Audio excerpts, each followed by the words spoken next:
Financial Fitness Gym ini kami inginkan kedepannya untuk menjadi ekosistem yang sehat, ya, yang bisa mengasah otot-otot keuangan para generasi muda Indonesia ini untuk tetap financially fit di saat ini maupun masa depan. Tadinya aku pikir karena ngeliat ada Master Deddy Corbuzier, kita fitness bareng Master Deddy Corbuzier sambil diajarin ini finansial keuangan. Terus ada yang lebih serunya lagi nih. Apa tuh? Ya? Kalau dibilang ini nyaman, kita boleh tinggal di sini gak, Bu? Kan gratis ya? Gratis ya? Kalian tahu gak sih, ini tuh pagi-pagi udah buka loh, jam 7 loh.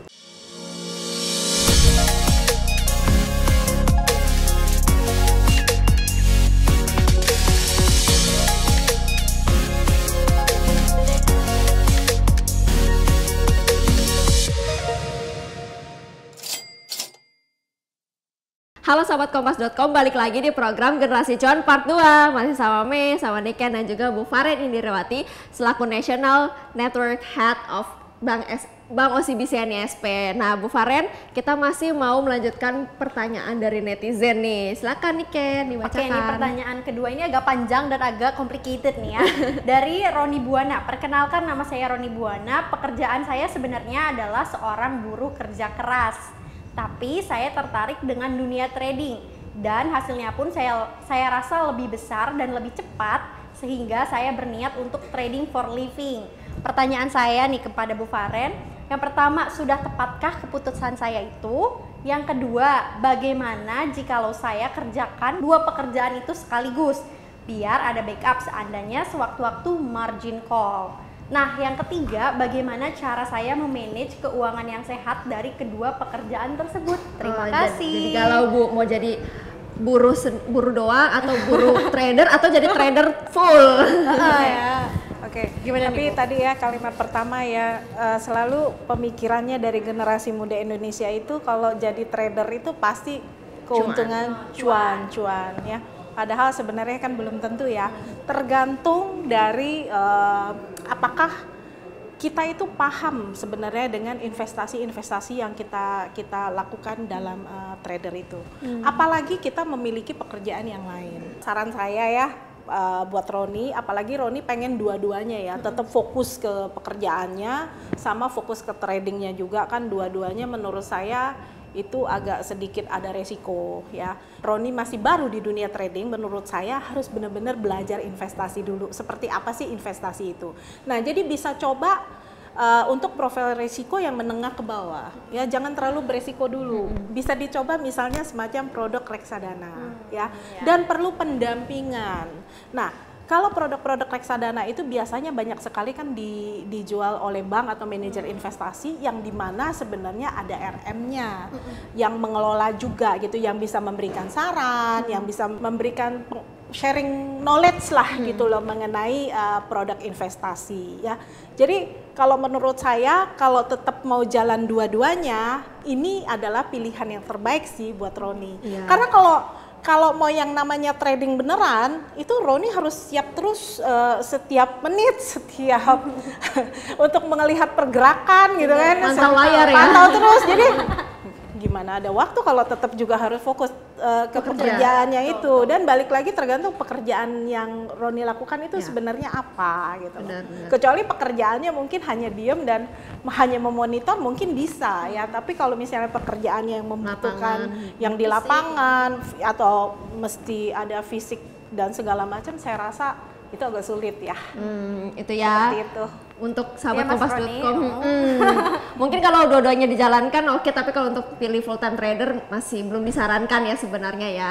Oke, kita mau udah jawab nih ya pertanyaan netizen, udah kelar semua. Nah, kita mau fokus nih soal Financial Fitness Gym-nya OCBC NISP nih. Aku kepo nih Bu, awal pertama kali dengar ini maksudnya kita fitnessnya tuh kayak gimana gitu loh. Angkat barbel bareng dompet gitu. Iya, atau push up bareng saldo ATM. Oke, jadi Financial Fitness Gym ini merupakan kantor cabang Bank OCBC NISP, tapi berbentuk experience center ya. Jadi di mana masyarakat yang datang ke kantor ini dapat bertransaksi. Selain bertransaksi itu juga mengedepankan edukasi dengan konsep financial fitness ya. Jadi kayak apa, physical fitness juga sebenarnya, tapi ini lebih ke finansial ya. Jadi sebenarnya sama dengan kesehatan tubuh, menjaga kesehatan finansial itu juga tidak bisa instan ya. Jadi harus disiplin, harus ada strategi khususnya, dan yang paling penting itu harus punya komitmen untuk rajin berlatih. Kalau nge-gym kan kita kayak angkat barbel, nah kalau di situ apa konsultasi apa gimana gitu? Ya, jadi kita bisa konsultasi, itu ada financial trainernya, ada financial buddy-nya ya. Bisa curhat juga. Oh, curhat kekurangan uang, nangis-nangis bisa ya Bu ya? Bisa, di sini semua curhat, bisa. Terikat pinjol bisa juga Bu? Bisa. Saya berarti curhat. Boleh. Minta uangnya bisa gak Bu? Soalnya kalau curhat di rumah kan takut diomelin ya kan? Ya udah curhatnya di sini aja, kita yang dengerin. Selain kita dengerin kan kita bisa memberikan saran, memberikan solusi, dan kita akan ajarin gimana caranya untuk memperbaiki keadaan finansial. Kemudian kita juga di sini ada kayak buat check up-nya, financial check up-nya ada juga ya. Di situ kita bisa ngecek keadaan keuangan kita tuh seperti apa. Kategorinya sehat, tidak sehat atau krisis gitu ya. Syarat. Jadi terus habis kita financial check itu kita bisa ke consultation room. Wah, bertemu dengan nyala trainernya untuk membahas keadaan finansial kita seperti apa. Oh, tadinya aku pikir karena ngeliat ada Master Deddy Corbuzier, kita fitness bareng Master Deddy Corbuzier sambil diajarin ini financial keuangan. Terus ada yang lebih serunya lagi nih. Apa tuh? Ya, di sini kita bisa main-main. Main-main? Betul. Keluarin duit lagi nggak nih Bu kita nih? Nggak dong. Di sini semua free. Oh, free. Nggak usah takut. Sama satu pertanyaan lagi nih Bu. Ini yang kesini hanya nasabah OCBC NISP atau semua juga bisa kesini? Semua bisa, jangan takut. Tidak perlu menjadi nasabah NISP. Ya. Itu free. Mau curhat dari pagi sampai malam, bisa ya Bu ya? Oke. Tidak perlu untuk menjadi nasabah NISP. Seperti saya bilang tadi, mau main-main kita ada vending machine ya, bisa main-main dengan vending machine-nya, kemudian di sini bisa nyantai-nyantai juga dengan ngopi-ngopi. Karena bisa ya Bu ya? Betul, karena kita ada kafenya. Jadi kalau tidak mau konsultasi di consultation area, kita bisa di area coffee. Kita ada Nyala Coffee dari First Crack, bisa dicoba sambil berbincang-bincang mengenai pengaturan finansial dengan para nyala trainer atau nyala buddy. Bu, ngomong-ngomong, indikator apa sih yang ngebuat OCBC itu akhirnya memutuskan untuk mendirikan ini financial fitness gym? Oke, yang pasti seperti yang dari depan ya, kita lihat banyak sekali generasi muda Indonesia itu yang melakukan kesalahan finansial. Kan tadi di depan kita sudah jelaskan ya. Dan diakibatkan juga minimnya literasi finansial dan kurangnya edukasi, sehingga tidak melatih otot-otot finansial mereka gitu loh ya.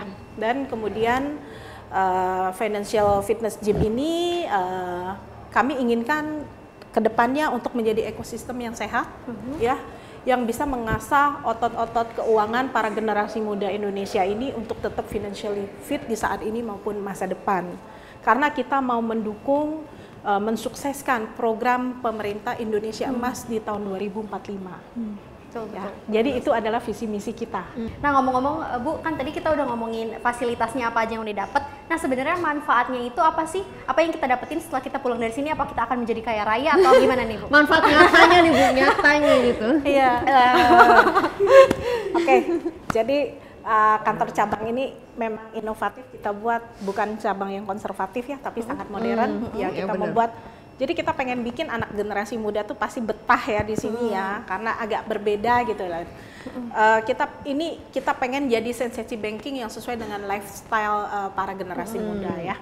Terus di financial fitness gym ini juga masyarakat dapat mengikuti kelas-kelas yang tadi yang saya bicarakan ya, konsultasi keuangan, interaksi teknologi yang mumpuni, dan bisa nongkrong, bisa ngopi cantik di sini, membahas keuangan dan lain-lain. Harapannya dengan kehadiran FFG ini, kami sebagai Bank OCBC NISP itu dapat berperan serta dalam mendukung masyarakat, khususnya generasi muda ini untuk merdeka secara finansial. Ya. Nah Bu, kalau dibilang ini nyaman, kita boleh tinggal di sini gak Bu? Kan gratis ya? Tapi kalian tahu gak sih, ini tuh pagi-pagi udah buka loh, jam 7 loh, sampai jam 9 malam. Oh gitu ya? Iya. Dan Sabtu Minggu juga buka. Setiap hari dong, betul. Kayak apa? Jadi kalau generasi muda, kalian dari Senin sampai Jumat karena kerja tidak bisa untuk ke fitness finansial ini, kalian bisa datang di Sabtu dan Minggu. Nah Bu, terakhir nih Bu, bisa kasih tips do and dance nih buat anak muda kalau yang udah terlanjur belum sehat, udah terlanjur, aduh Bu, saya udah sehat, udah sakit banget nih Bu kesehatan keuangan saya, gimana nih cara nyembuhinnya gitu. Kalau tadi kan antisipasi, kalau ini gimana kalau yang udah sakit nih Bu? Udah nyemplung ke pinjol lah apalah Bu gitu gimana? Pokoknya yang perlu diperhatikan yang pertama adalah kita tuh harus mengetahui kondisi keuangan kita. Itu yang pertama harus kita tahu. Ibarat kata harus tahu diri, ya. Ibarat kata tuh tahu diri. Terus kita juga harus ada mimpi, ya. Kemudian kita harus memiliki aspirasi keuangan, serta menjalankan untuk mencapai aspirasi itu dengan disiplin. Disiplin itu penting, disiplin teratur, terstruktur. Keren banget. Ya, itu yang benar-benar harus kita jalanin. Tanpa ini kita tidak akan bisa. Kemudian yang paling penting jangan sampai kita FOMO yang berlebihan, ya, tergiur dengan pencapaian yang instan. Di dunia ini segala sesuatunya tidak ada yang instan. Benar-benar. Pasti semuanya butuh proses, ya. Kemudian kita juga harus mengetahui, memahami dan menerapkan pengelolaan keuangan itu dengan baik dan tepat, ya. Kemudian kayak contoh misalnya ketika kita berinvestasi. Produk yang dibeli itu bukan karena ikut-ikutan teman, oh produk ini bagus, enggak.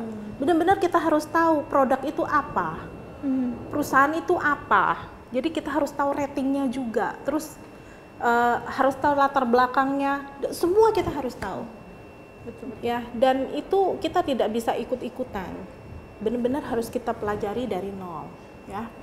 Jadi makanya untuk itu kami menghadirkan FFG ini untuk dapat menjadi infrastruktur bagi masyarakat dan generasi muda, khususnya untuk mendapatkan kondisi secara sehat finansial, ya, seperti layaknya kayak kondisi fisik yang sehat, ya namanya fitness ya.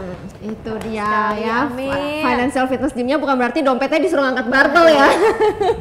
Oke, makasih banyak Ibu Faren udah berbagi nih insight-nya soal bagaimana sih kita supaya sadar kesehatan keuangan seperti apa. Makasih Ibu Faren, sehat dan sukses selalu ya Ibu. Terima kasih Bu Faren. Terima kasih, Saya jadi tertarik loh mau ikutan ini. Curhat soal keuangan. Kayak mau minjem duit ya? Buka kredit ya. Nah itu dia sahabat kompas.com, bincang-bincang generasi cuan kali ini bersama Bu Faren Indirawati selaku National Network Head a Bank OCBC NISP di Generasi Cuan. Terus saksikan program Generasi Cuan di YouTube channel kompas.com dan juga di YouTube channel Generasi Cuan. Itu YouTube channel kita yang baru, jangan lupa di subscribe ya. Melis, Niken, Kru, dan Bu Faren juga pamit undur diri. Jangan lupa nih mampir-mampir di The Cove at Batavia Pik satunya OCBC NISP. Sampai jumpa di Generasi Cuan akan datang.